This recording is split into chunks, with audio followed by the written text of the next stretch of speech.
गिबियावनो आङो साफ्रोमबो BTCनि रायजो राजाफोर आरो आसामनि रायजो राजाफोरनिसिम फैबाय थानाय मागो दमासिनि आंनिफ्राय अननाय आरो खुलुमनाय साफ्रोमनिसिम जासिहरबाय। आसा खालामदों देग्लायनि बे फैबाय थानाय मागो दमासिया बयनिबो थाखाय मोजां जाथों आरो मोजाङै रंजानो हाथों। मानोना जों साफ्रोमबो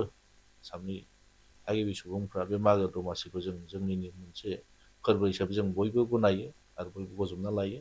आरो जोंनि जिथु माने रंजानाय जिथु फोरबो बे फोरबोनि गेजेरजों जाहाथे जों बयबो जाहाथे मोजाङै रंजानो हागोन आरो इसोरा जोंखौ बयबो आशीर्बाद होथों आरो साफ्रोमनिबो जिबनाव जाहाथे मोजां मोनसे अननाय आरो बुजाफोरनि गेजेराव जाहाथे लाबोनो हागोन, गोरोबलायनो हागोन आरो नैबे इंराजि 2026 गोदान बोसोरनि